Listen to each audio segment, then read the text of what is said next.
so appreciate Greg Sadler being here to help us figure out what we need to be doing better in teaching ethics, and so the focus of today's workshop will be on challenges in teaching ethics with some pointers on how to do it better. So I'll turn it over to Greg. Okay, so I know about half of you, I think. Some of you I don't, so we'll do some introductions in a moment. I'm in philosophy. We don't have a program in philosophy, so I'm actually in the Department of Government and History over in JKSA, on the other side of campus, across the tracks. I know some of you through committees or through different workshops that we've done. One of my areas of specialization is ethics, and I've taught ethics classes at 5 different institutions, including business ethics and professional ethics. And part of why we put this workshop together was with something particular in mind. There's certain issues or problems that keep coming up over and over again when you teach ethics, and so we wanted to work on that. But, so before we do anything more, you want to just go around the room and everybody tell me, your name and what area you're in, because I don't know that for all of you. You don't have to do it, Beth. Okay, thank you. Kayongni, Finance. Kathy Gurley, Management. Ram Yelapura, Accounting, where we need a lot of ethics. Mohsen Swisi, Accounting. Next president of Tunisia there as well. Pat Larkin, Finance. Louis Hershey, Marketing. Vikas Agrawal, MIS. Neil Wagner, MIS. Ed Stringham, Economics. Peter Johnson, Economics. Dawn Wilson, Management.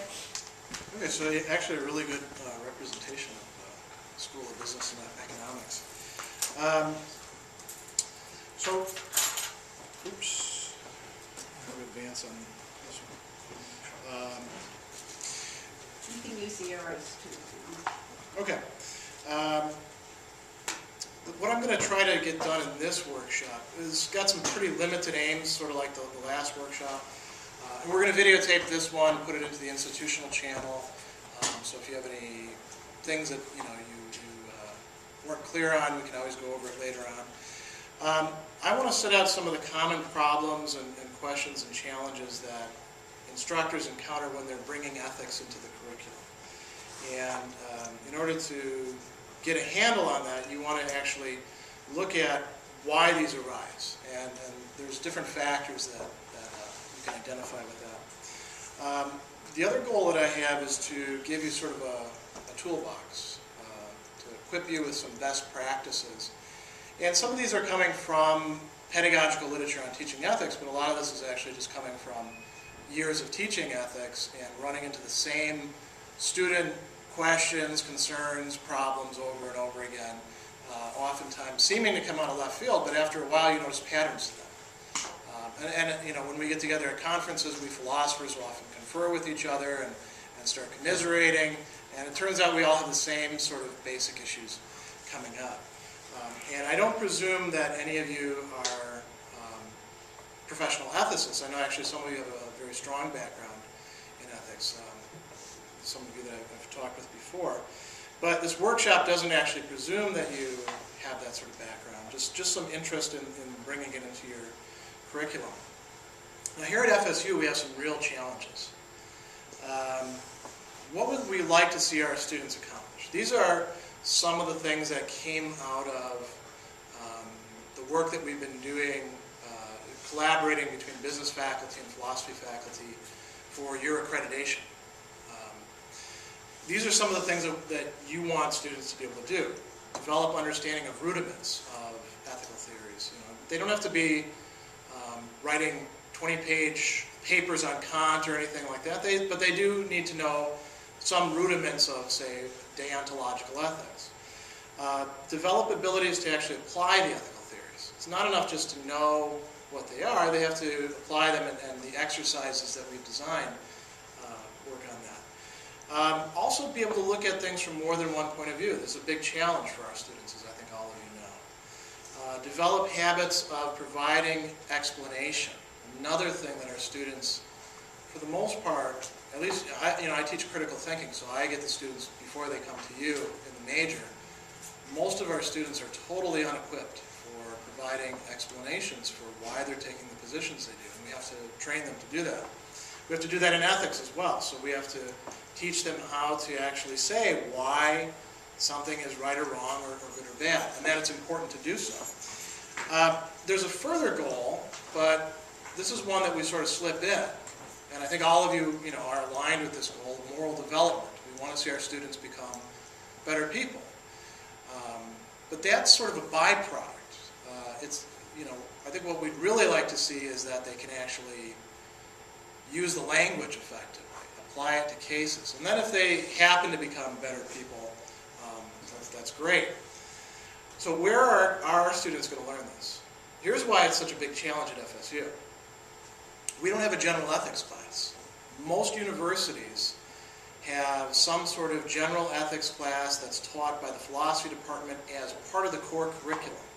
As a matter of fact, most religious schools, it's a required class. We don't have that. We do have an ethics class that gets taught every semester as an online class. Very few students actually take it. So you can't count on any of your students having had a class in ethics. Currently, as far as I understand, there is no business ethics class, although you could develop one, I think, fairly easily. There is a core learning outcome of ethics and civics engagement, but what precisely that is, they're still in the process of defining that. And how that's going to be applied to specific classes, they haven't nailed that down quite yet. Later years, it might be a lot more consistent. So where are your students going to get any sort of teaching about ethics? It's going to be in your classes. If they don't get it in your classes, you can't count on it happening anywhere else. And you can infuse it into the business curriculum, not just in thematic components, but when it arises. You've all, I think, had discussions where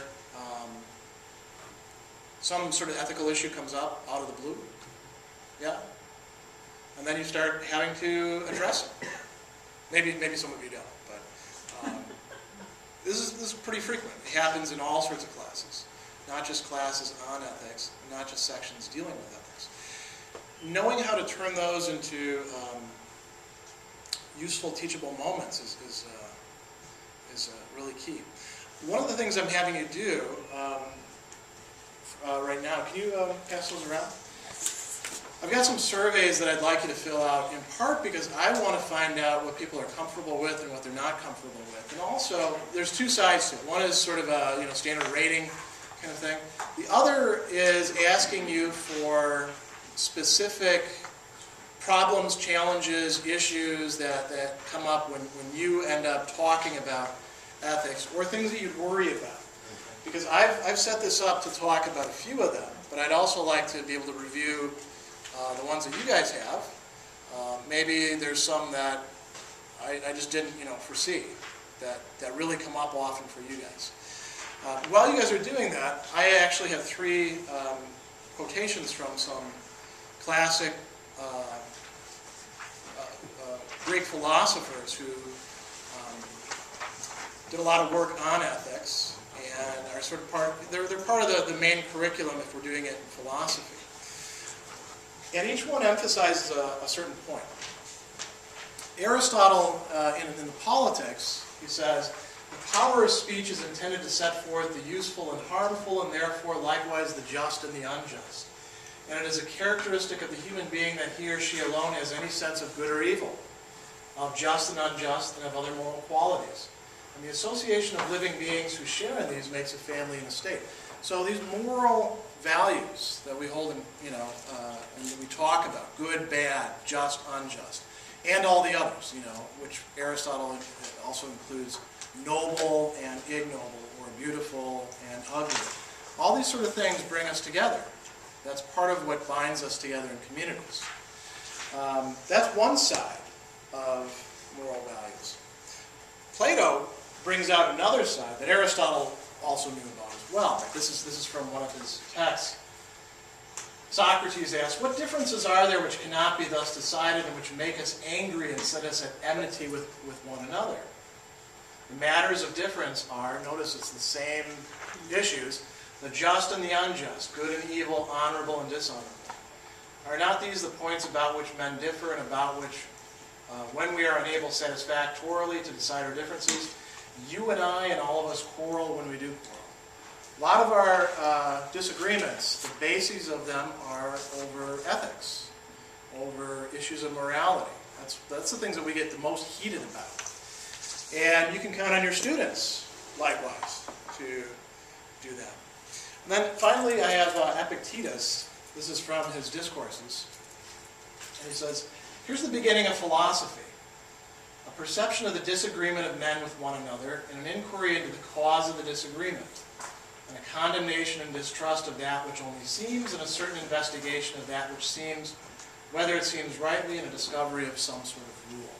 So, what is it that we philosophers do? I think this is actually a good definition for philosophy. We start out looking at different people's views on things, and then we try to see, are there any good reasons to hold them? Philosophy isn't just what manages to make it into the canon. There's also sort of an activity with it. And you end up doing this if you're teaching ethics in your classes. You're not necessarily professional philosophers, although some of you actually do have a strong background in philosophy. But you're doing philosophy. You're doing it in an applied way. And what are you doing it with? Dealing with these moral values. So, what are the sort of common problems and challenges that arise in classes? These are the ones that I've seen. And again, those surveys that I've sent around, that's so I can actually get some feedback on the ones that you guys have seen. Because my experience may not correspond with yours exactly. These are the ones that I've identified, and that I see also my peers in philosophy running into. So there are some issues that arise from students' emotions, attitudes, and experiences. And we'll talk about those in a moment.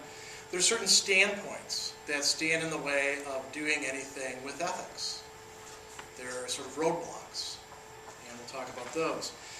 Our students also are inexperienced in working with multiple perspectives. Many of them are quite anxious when they have to deal with complex problems or issues that there may be more than one solution offered to.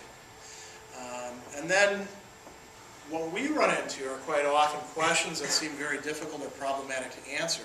And they're very easy to ask, and students will ask them in your classes.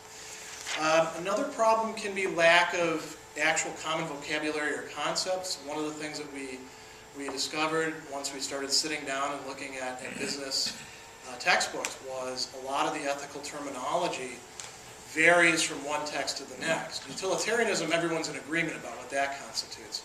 But what exactly counts as these other different theoretical perspectives, it really depends on the textbook author.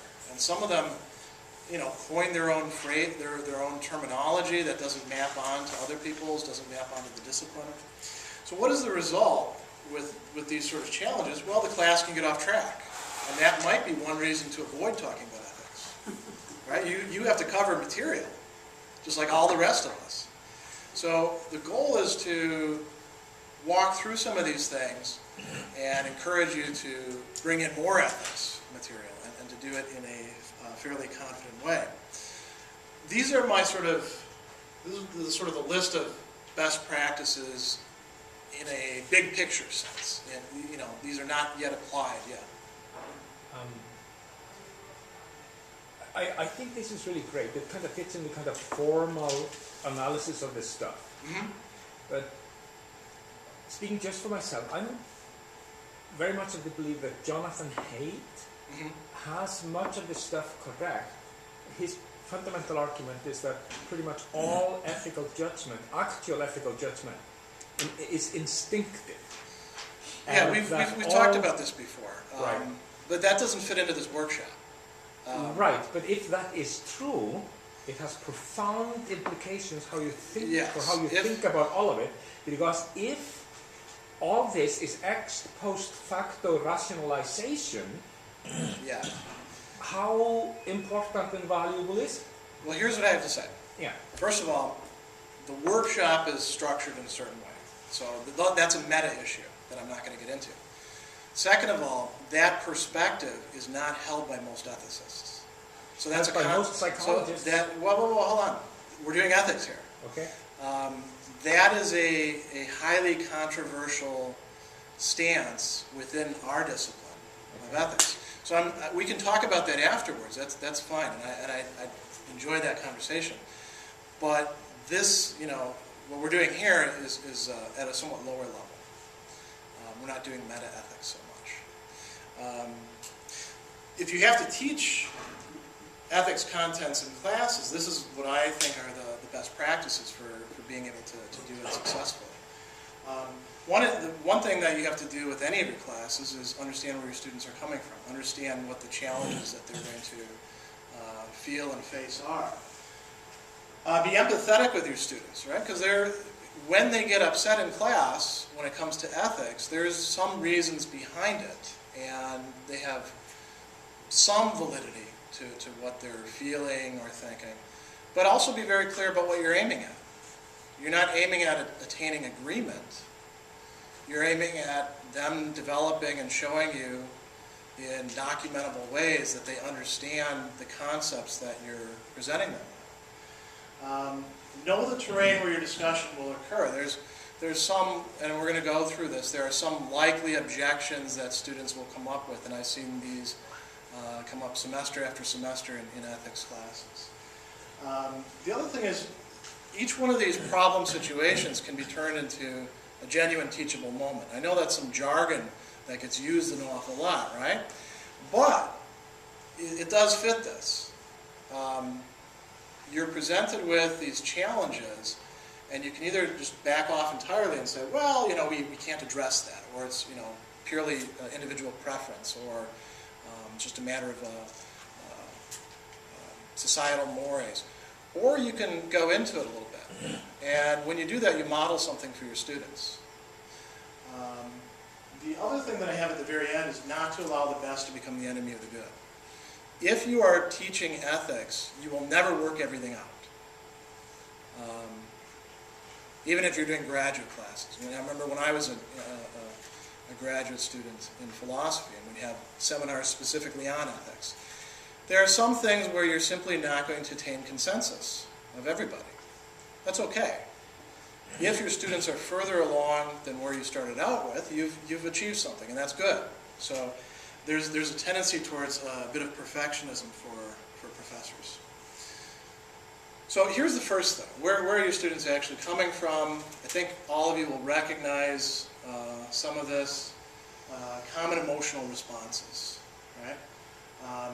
One thing that we know right off the bat is our students are not finished in their formation. They quite often are not all that aware of what they're feeling until it's suddenly on them. They sometimes have trouble actually giving it a name. They sometimes have trouble recognizing what's going on in other people. Impulse control is a problem. All of this is, discussed under this sort of rubric of emotional intelligence, and I think all of you are familiar with that literature. We're not necessarily committed to it on some sort of fundamental basis here, but it's a useful concept. A lot of our students can be very self-centered in their perspective. I think you're all familiar with this. What's my grade? That's all I care about. How do I get out of this class? Sometimes they can actually be rather narcissistic. So that's a challenge too. What are their common emotional responses when they're discussing ethics? Or any sort of value-laden issues? Fear or anxiety, that's pretty common, right? I think you've all seen that. Mm-hmm. Anger or indignation or frustration. Frustration especially, when they have to learn material that they may not entirely agree with right off the bat, or don't see the utility in. Shame or guilt. That comes up sometimes. You might say that's a little strange, but we will talk about some examples in a moment. The ever-present desire to be seen as right. This investment that people have, which is usually, something on an emotional basis. Dismay or sadness. When they realize, I don't know it all. Some of the things that I've been working with might not be true. People sometimes get almost depressed over that. Self-satisfaction or pride, those students who come in with some sort of very strong moral code quite often feel themselves superior to the other students, don't they? Have you noticed that before? They can also shift into each other very easily. That's sort of in the nature of emotions. What are some examples? Well, for anxiety, when students find out that there's more than one way of looking at things ethically, some of them become extremely anxious. It's as if the world falls apart for them.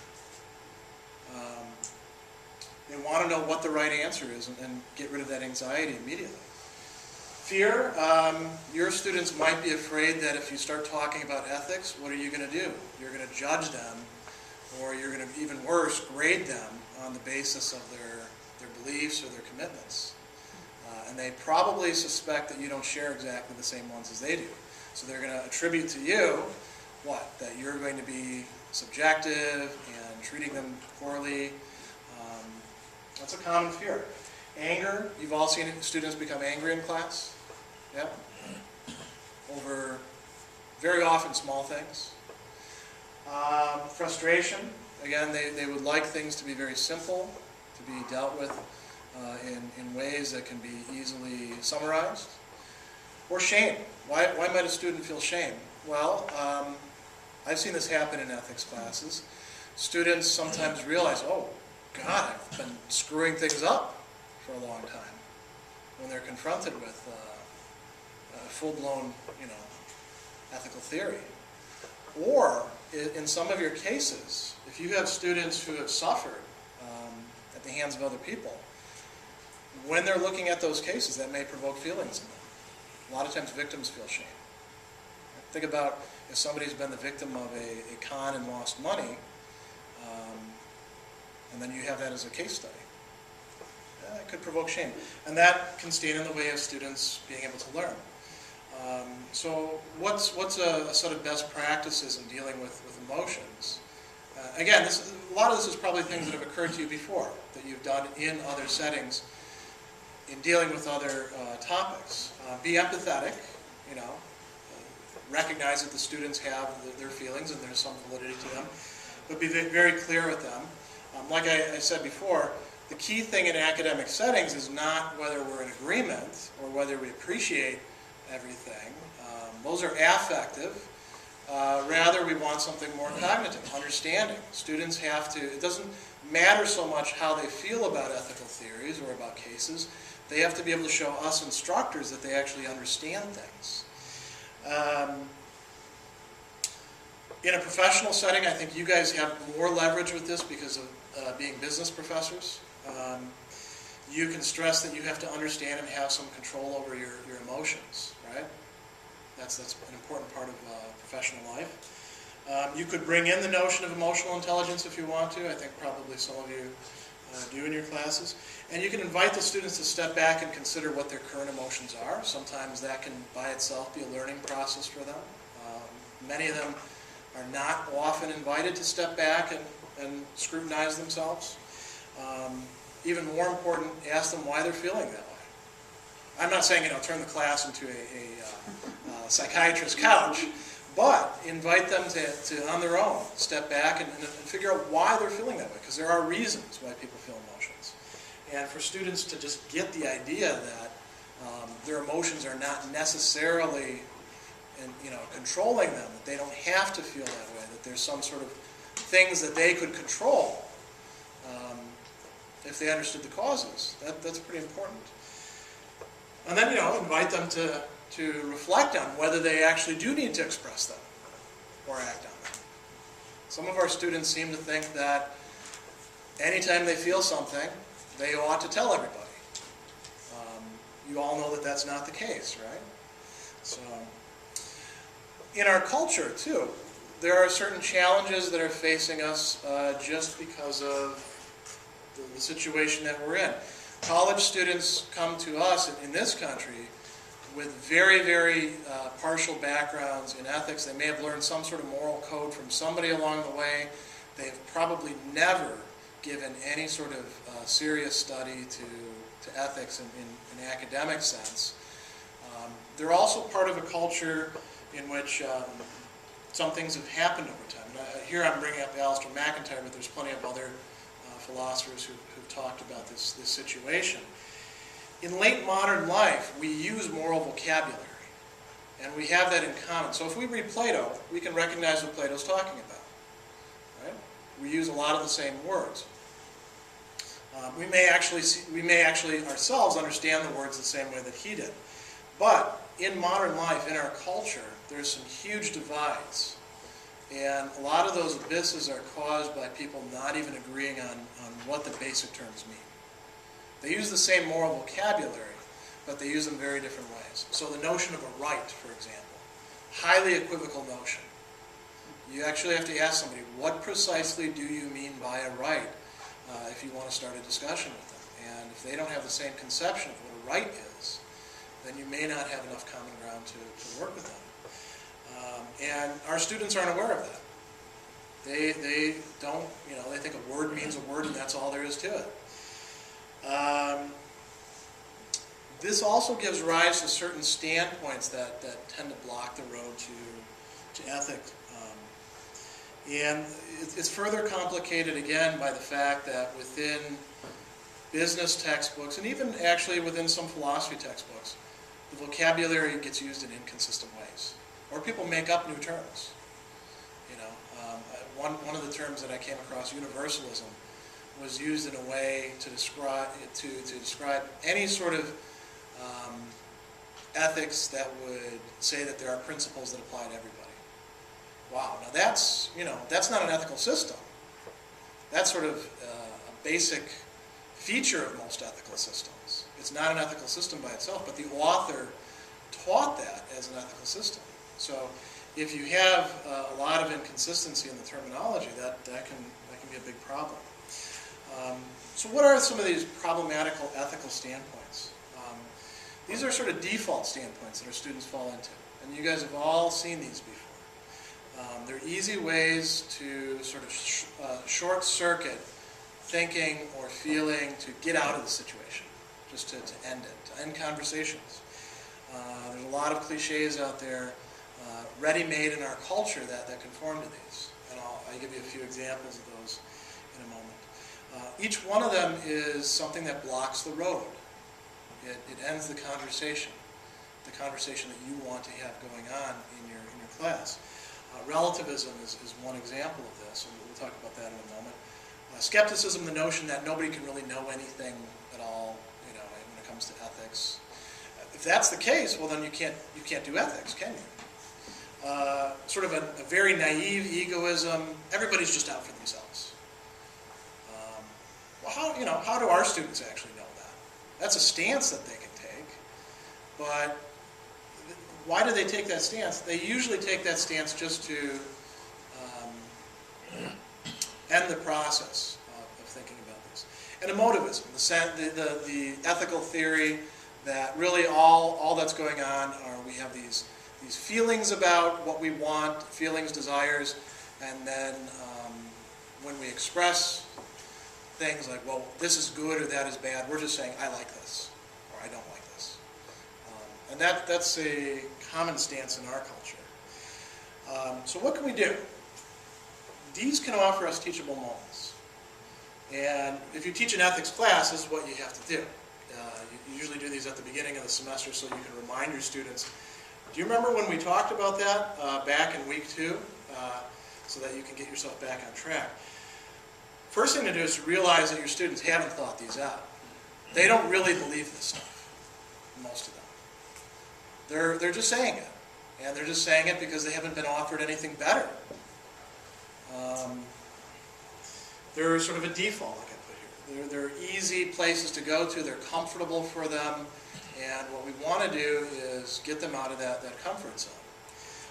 And you can point out to students that these are inconsistent. Relativism is not consistent. Yes? I guess I have a little bit of a problem with this whole approach. Okay. It seems to me every position that you're talking about there is held by at least one or more major philosophers. That's right. And that's fine. Can we talk about that maybe later? Again, that's meta-ethics. Here I'm doing a very practical thing, trying to provide some useful things for faculty who aren't doing ethics a lot. But if students are starting out with a point Yeah. in a stance that is perfectly consistent with what the best minds have come up with, Well, they're not the best minds. well, A.J. Ayer is not considered the best. how about mind. Heidegger? Heidegger in ethics is not considered the best. Okay. So, really almost nobody talks about Heidegger in ethics. Levinas, a student, yes, but not Heidegger.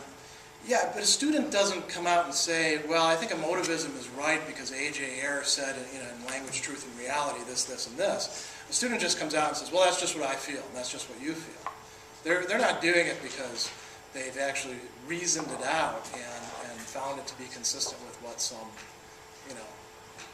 philosophers. Anyway, I guess my point is that the students are uncomfortable and angry and upset Yes. and all that when you don't take them seriously.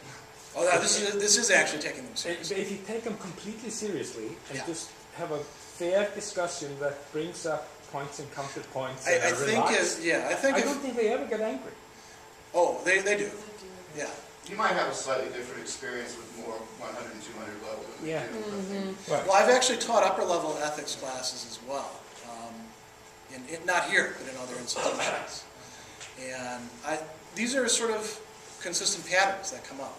Actually, they come up when I've taught classes in other philosophy classes or in religious studies as well. Anytime we started straying into matters of value, the same basic problems would come up. Well, I had a student that was visibly angry when we were talking about in HR. You guys may have read about the circumstance where they did a spiritual fitness test. Oh. And there was an atheist that had to take that test, and he's really made a splash taking it to the court system, saying, how can you say I'm not spiritually fit to serve in the military? Well, anyway, that whole discussion came up in HR because we were talking about selection procedure, and he was really angry. You could see it on his face. He didn't say a lot, but there was a discussion that took place, and I mean the anger was definitely there. Regardless of the religious belief in that class, I had a bunch of stuff going on about that one thing. Yeah, well, I mean, that Plato quote that I had up there. Plato is observing something back in ancient Greece that's everywhere. When people don't agree on basic values, they get angry with each other. And anyway, I do think that this is taking the students seriously. Like I point out here, one of the things you can do, you start working with the students where they are, and then you say, well, these are actual standpoints, but they're inconsistent standpoints. And for example, for an A.J. Ayer, other great philosophers have pointed out that emotivism is inconsistent, that it's unable to take account of what's going on with itself as a stance. I think they will end up thinking in accordance with their backgrounds or set of value. Okay, I mean, they were raised with the set of values they inculcate to them at earlier stage of their life. I'm skeptical about teaching like ethical issues to grown-ups. I mean, the damage is not. It's not the damage. Yeah. You mean you think they can't change their minds? I don't think so. I don't think so. Well, if they can recognize a different way to look at it, I mean, I think sometimes that's my ultimate goal. Left alone, they will think in accordance to their But if set of values. you can help them to see that there is another perspective, then you've done something. Yeah, and again, Just to convince them might take the entire semester. well, you don't have to convince them. Again, remember, this is again, when we're doing academic ethics, we're not trying to convince people. We're aiming at understanding, not agreement. Yeah. There is another more imperative reason to teach, or at least try to teach ethics in the classroom, to satisfy the AACSB or things like that. There you go. Yeah. That's important. Spoken like a true practical business professor. I know. That's what I like to do. Okay. So, yeah. The whole point of your motivism is to reject the notion of consistency. I know. So you can't use the consistency argument against an argument that Yeah, specifically is I'm not against going to hash consistency. out, right now, I'm not Okay. going to hash out whether motivism is a viable ethical system or not, because, again, this is a very practical workshop. Okay. We can get into stuff like that later. Do you run into students who have really very strong Christian values? Oh, yeah. And then I always wonder how to deal with that. Because Well, we've talked about this in other workshops.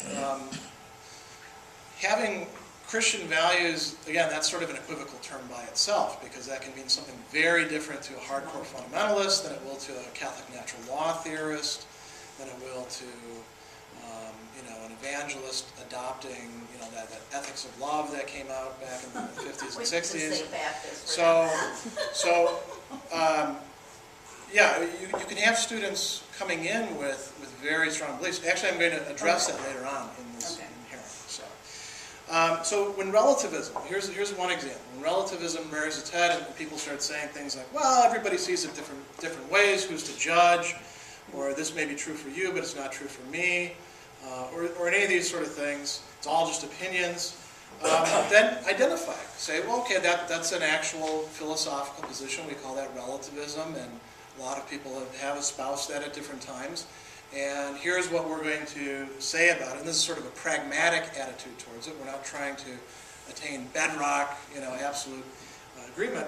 Acknowledge the relative correctness of the position. Every standpoint that somebody takes is going to have something to say for it, or else they wouldn't have taken it in the first place, right?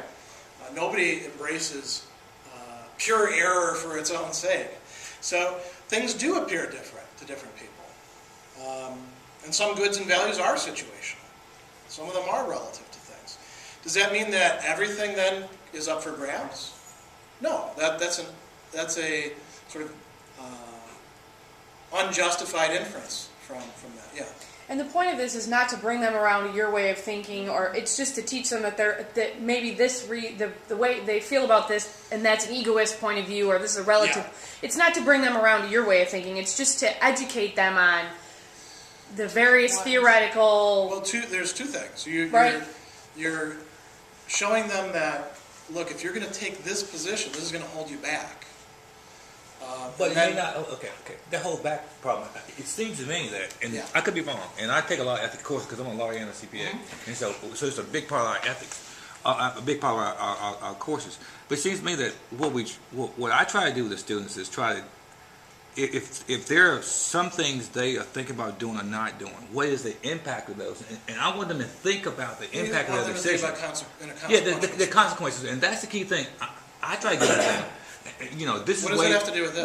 Well, this is way over my head, right? I'm just telling you what you're doing right now. But I'm trying to get the students to think about the consequences of their actions. That's perfectly compatible with what I've been saying. If they're relativists, they're not going to think about the consequences, because they're going to say the consequences will be different from everybody's different point of view.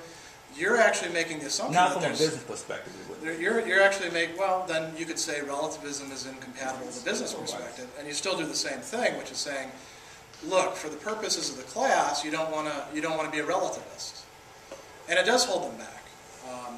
Now, we haven't actually talked about consequentialism, so I'm not saying that would be something holding them back. Relativism, sort of a completely naive egoism, those would hold you back from being able to get to where you're talking about. And I can relate to what you're saying. And in terms of them being able to see a different perspective, if they address like some of the accounting concerns with this perspective, then the end result might be jail time. You know what I'm saying? So it's like if they learn to look at it from different perspectives and then go on to say what's the outcome of using that perspective, then that's pretty high level. Yeah, that's making progress. Yeah.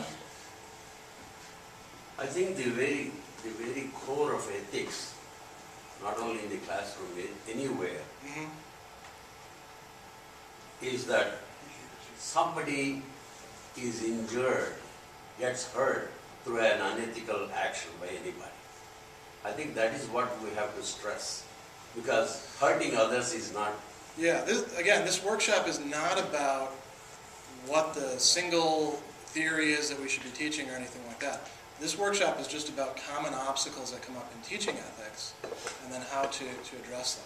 Yeah, but we have, the first problem is to let them realize that it is important to learn or teach ethics in the class. Sure. Unless we convince them first of the importance, how can we even get them interested? Well, that's a good point. I don't actually do it that way. What I generally do when I've taught ethics in the past is come in and say, okay, we're going to start talking about right and wrong and all that sort of stuff. And you don't have to agree about this, but you do have to understand it because that's what I'm going to grade you on. And that sets the seeds for actually starting to study these sorts of things. They're studying it not because they, love goodness and truth in itself or something like that, or even education in itself. They're studying it because they're going to get graded by me. And then if along the way they happen to actually catch sight of that and get drawn into it, then I'm very happy. But even if they don't, I'm still fairly content. Some of them will, and they will make some progress. And I think, again, you don't want to let the best be the enemy of the good. You don't have to have everything completely figured out and have some sort of systematic thing in mind to start teaching ethics. Yeah. So going along with what you're saying and others also, we're not teaching ethics in a way that we tell our students what to do. No, absolutely not. It's not a description for this is it. It's a description of this is the way things are. You will be aware of it. Well, and no. As Beth was saying, maybe if you don't want to be aware of it, you might end up like Madoff or Sure. I think part of what's getting lost in here is that there's more than one ethical theory. And one of the things you want your students to be able to do is to learn more than one ethical theory, what you're calling the way things are, and to be able to apply them consistently. So, before you actually decide, well, which one of these is right, first get down what are the things out here. And then we can start going on with, well, is this perspective more fundamental than this perspective? But first our students have to actually learn, okay, what is utilitarianism? How would you apply it? How does it differ from just plain egoism? All those sorts of things. What are virtue ethics? After they do that, then they can start doing deciding which one is going to be the best one. And one more question. So, the presentation you're doing right now, is this in the context that this will be a full semester course, or just some kind of, we will put it within our other courses? For example, if I teach taxation or business law or something, I'm trying, because it'll be very difficult for me to talk to them in detail about all the stuff you're talking about right now within a course, another course that the substance is more important than. Yeah, I'm not expecting you to do that. This could be applied to a whole course. This could be applied to just parts of it. Okay. Like I said at the beginning, I'm giving you sort of a toolbox. And so if you take one tool out of it, that's good. If you take the whole toolbox, that's good too. Okay. There's no necessity to try to incorporate all this. I'm going to talk about course design towards the end, actually. I think if you manage by grades, I think it will defeat the purpose of teaching the whole thing, the ethics to students. I think It depends on. It depends. If you don't do this, then your grade will be intact. So if left alone, given the opportunity, then they don't see any consequences like in the horizon, then they will do it. They will, do an ethical, Yeah. Again, when we're doing ethics from an academic perspective, we're not primarily focusing on getting agreement from the students or eliciting a certain kind of behavior. We're interested fundamentally in them demonstrating understanding as a sort of first step, and that's usually all most of my students achieve in an ethics class. Where they go from there, that is another set of questions. One of the things we've done in classes is give them a little scenario, an ethical dilemma, and then ask them to analyze it and write an analysis. But if they don't get any grade points for that, they don't do a very good job on that. Yeah, that's true. How do you grade? How do you grade? How do you grade something like that? Is there there's no right or wrong answer? That's again. There's an easy answer to that. You set up rubrics. Yeah, okay. If you go on the Ethics and Business Education Project website, you'll see a rubric which we're actually using here at FSU for the evaluation of students currently. And what it asks them to do is to demonstrate understanding. Again, it doesn't require them to say, I am, like stakeholders, who gets impacted. Yeah. They don't have to, Right, they don't have okay. to say what is in fact right or wrong. They have to say, from this perspective, this is right, and here's why. That's easily measurable. And you're not grading people on what they believe in that case. You're grading them on what they can actually demonstrate they can do. They may not believe any of it. You know, somebody could be,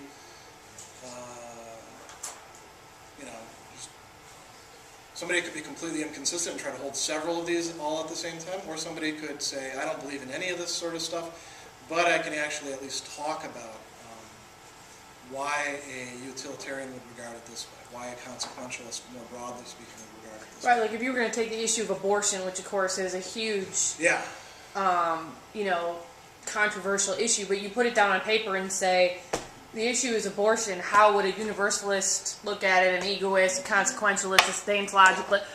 They have to have that understanding. Not that they're going to say I'm, pro or con. Do they have that understanding of all those? I mean, do they have? Well, that's what we're supposed to be teaching them. That's the point. Or do they have to have the understanding? So, well, in a business sense, if they don't have that understanding and they end up working in an abortion clinic, then anyone that doesn't think like them, how do you give them the same level of service? I mean, it really does. Well, I see where you're going with that, though, Ulysses. We're a business school and we teach pragmatic, and this is theoretical, and I totally am on board with that. And that's I'm totally on board with that. Well, I struggle with that all the time. But the point is, if you this look is at what your we're supposed to be. Right. you will find that they do address several different ethical Yeah. perspectives. Management 311 has a whole chapter on ethics. Yeah, exactly. So, And it's not that they have to always name the principles, Ulysses, we're just trying to get them to appreciate their art. I think you're very positive. Yeah, I think that's the key thing. The appreciation that there are all the different points of view and what the not the impact of how they think, but what the impact is of what they might do. And stakeholders. Yeah. And that's what. That's it. Yeah, that's it in a nutshell. Yeah, that is it. okay, so going back to some of the challenges that you face in teaching ethics, this problem of multiple perspectives, right? We've already seen this. A lot of people want to focus just in on, well, how do I find the one perspective that's going to deal with everything? Your students are more likely to do that. When they're asked to look at things from multiple perspectives, oftentimes students have strong emotional responses. They get frustrated, they get anxious. It's not something that they've been asked to do a lot in their other classes. They're often, like I put here, used to looking for the right answer.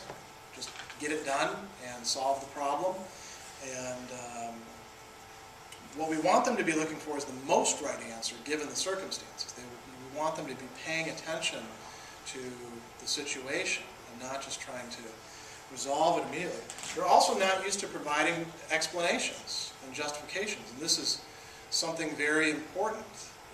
In order to behave ethically, consistently, or in order to make good ethical decisions, you ought to also be able to say why you're doing it. You ought to be able to provide some sort of rational justification for it. And our students just aren't used to doing that. They're also not that accustomed to looking at situations and then sort of analyzing them, finding all the different relevant features. But okay, I disagree with that because I think a business student is a little bit different. And you guys, maybe I'm wrong, but in most of the business courses that I teach and the ones in my department, we do make them go through this rubric kind of format where they have to analyze the situation in detail and be able to give their opinion based on whatever, whether it's legal or accounting, whatever principle they are. And so they do have that. They do have that built-in format there. And then this won't be. That's okay. Then this won't be applicable, and we can move on. And but Ulysses, how well do they do on it? I mean, I give my students all kinds of ethical stuff, and you wouldn't believe the stuff they come up with. See, I actually have some of your business students in my critical thinking classes, and they don't do any better in general than the other students. Yeah, well, because they are probably first-year students, right? Right. Yeah. Nope. Many of them are seniors and juniors who didn't take critical thinking until the end. It can't be. Not critical thinking. Yeah, actually, a lot of them put it off till the end. That's interesting. And what I ask them to do in that class quite often is, in fact, provide explanations and justifications for things. And I find that seniors in general do better than freshmen. I don't find that business students, on the whole, do better than other students. So, you know, this could be a matter of samples or something like that. But let's go on. So, what are some of the best practices that you can have? This is some of the stuff we've touched on already. Stress to the students that in their class they don't have to agree with the perspectives. It's not a matter of them, you know, agreeing with utilitarianism or deontology or virtue ethics. It's a matter of them understanding and being able to apply it, something that's much more limited in scope. I would also say something that's very helpful is when you've got some sort of conflict of perspectives, divide up the work. Have your students, you know, this group over here works on this perspective, this group over here works on this perspective, this group over here works on this perspective. That's more manageable for them. Also provide them with some models for looking at these things from different perspectives. There's a lot of cases out there, and you can find analyses of them from a utilitarian perspective, from a sort of, you know, rational self-interest perspective, from a deontological perspective. You can make up your own if you feel confident enough about that. Some of these perspectives are actually complementary to each other on some issues, and it's worth pointing that out to them, that there are cases where they will agree, right? Or they can strengthen each other. And then be honest about conflicts between perspectives. That doesn't mean that the perspectives are all wrong, or that, you know, there's suddenly a huge moral problem. It just means that a virtue ethicist is not going to agree with a utilitarian on every single issue, and it's good to know which side they fall down on. There are certain student questions that come up, at least in my experience, over and over again, and they can provoke a certain kind of crisis if you're not ready for them. They can take the class off the track, or they can make you feel less confident about your own teaching, which we don't want to happen. And when a professor sort of locks up, the students are learning something. They're learning that there aren't good answers, or that ethics is really something that you don't talk about in business. It's something left to the philosophers. Or the stances that they come in with are reinforced because they say, well, you know, if this person doesn't know any better than I do, why should I be open to thinking things differently, right? They also provide learning opportunities. So if you've actually thought out a response to some of these questions, this is part of the toolbox again, then you can teach other lessons to them. You can teach them that ethics is something worth taking seriously and studying. You can teach them that you don't have to be a professional ethicist to think about it in a sort of competent, thoughtful way, which is a very important lesson because, you know, if it was only professional ethicists who were ethical, we'd really be in a lot of trouble, huh? Actually, there are some professional ethicists who aren't very ethical people. You can also open up the issues or the concepts. The more that you work with these things, the more sides you find to them. I've been reading Plato for 20 years now, and there are dialogues that I still keep going back to and finding more things in there. Why? Because these are rich concepts. They're well worth exploring, and we want to model that for our students. So here's 6 challenging questions. You guys might have come up with some other ones. I'm going to look at these surveys afterwards, and I'm really curious to find out which questions you have been asked or which questions you're worried that a student might ask. These are the ones that I see the most. The first one is, but it's legal, isn't it? And that's supposed to end it. Yes? I would add to maybe the best practice your role. I mean, say again? Your role. How can you model ethical behavior as yes. an infraction? How can you incarnate this ethical behavior? For example, if you say that, okay, I'm going to give you back the exam or respond to the feedback on day. And you don't do it. Yeah, you don't do that. Yeah. If you say, ask them to come on time and then you come late. Yeah, oh yeah, that sends a definite message. They look around the business school and they see unethical behavior. What does that mean? But they do the same. Yeah, but we can't say they do the same, so therefore it's okay for us. Exactly. Yeah, you're right. Modeling that, or think about when a student asks a question, you can do a lot of different things. You can say, well, that's a good question. Let me, address it. Acknowledge that you don't know if you don't know. Yes, that's very important too. And maybe I promise I will look into it. This is kind of ethical behavior. I think. I think you're. Learn from it. I think you're exactly right. Yeah, those are important things. Also, students sometimes behave disrespectfully towards each other in the classroom, and I try to actually build into my syllabus provisions to make sure that they understand that if a student asks another question, don't roll your eyes or say that's stupid or things like that, because that creates a bad environment for inquiry. Okay, so these are the 6 questions I've got. It's legal, isn't it? You've all, I think, run across that one a lot. But what people really do is this, so that puts an end to the topic. Or, this goes back to some of the questions about what if a student really has a strong value system. This is so black and white. Who doesn't see? We have some students who come in and they're absolutely convinced that things are this way and that anybody who doesn't see it that way is irrational. What's the opposite of that? Well, isn't this just a gray area? Nobody really knows this sort of thing. And then some students get really worried when they get these case studies and they say, yeah, but what if she didn't know that her actions were doing that? Or what if he had 2 children at home to feed? Or, they start imagining all these other possibilities. And then there's the other one. Why aren't you just assuming that we've already accepted a particular ethical theory? Students won't express it like that, right? They'll say, yeah, but aren't you already just saying, that we're all utilitarians at bottom? And so here's some suggestions for how to deal with this. It's legal, isn't it? Okay, what is this a chance to do? It's a chance to start talking about the difference between legality and morality. The fact that they're not exactly the same thing. That's an opportunity. You can say, look, there's a basic mistake out there in identifying the legal with the ethical. And these are a lot of topics that you could possibly reflect on. Are there just and unjust laws? Yeah, there's some laws that are on the books that are not just in some places, right? Then ask the students what would actually make the laws just or unjust. There must be some criteria for this, besides just the fact that they're laws. You could also ask them, what's the basic purpose of law? Why do we have laws? What's the function of them? Is it good to obey laws? They should come up with the answer yes, I hope, right? Do we need something beyond the laws? And actually, this is a good opportunity. I've used this in my classes because I've remarkably found that our students don't read Letter from a Birmingham Jail like we did, at least I did when I was in high school. It was required reading.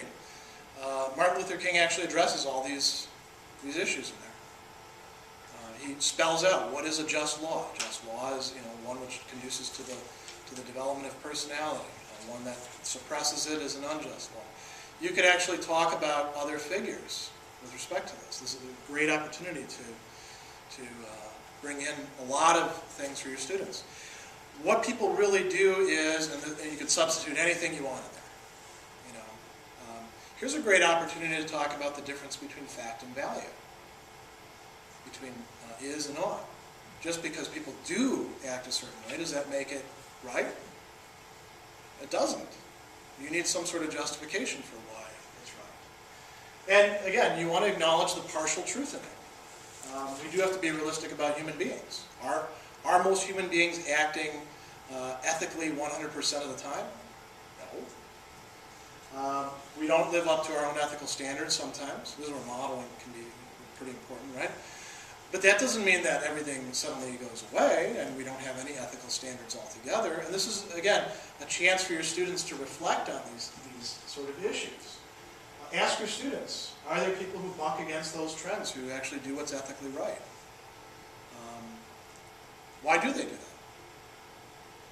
that? Yeah. I just have a quick question for some of the finance people. I wonder in the banking crisis, in the mortgage crisis, if you even explore the ethical side of banks. I mean, is that banks giving mortgages to people that can't afford risky? Yeah. I mean, do you talk about ethical issues in banking? Or is it so foreign that this is hard to relate to?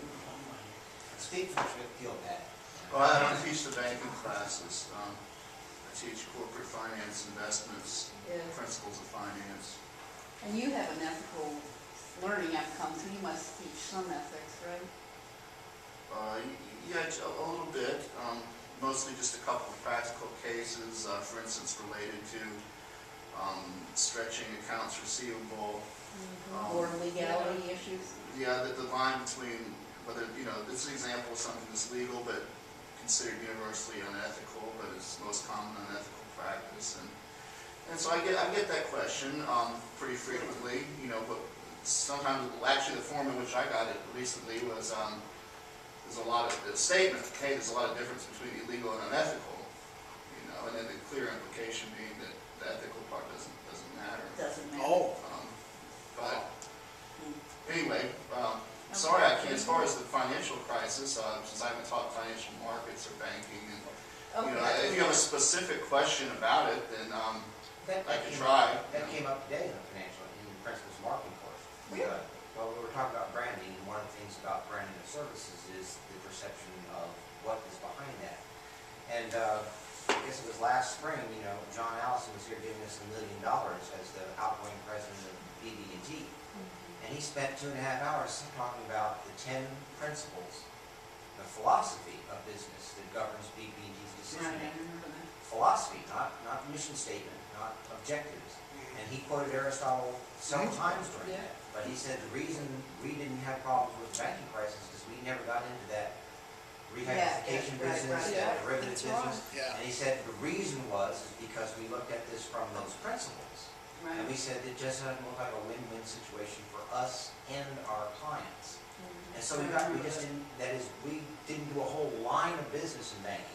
Yeah. Because of their ethical principles. Well, I didn't And want to teach take it those so 10 off principles track, but I to just everybody. wanted, I think those are good examples. The examples are off the chart. You want to use them. It's called their philosophy of business, and it is required training of every single BB&T employee.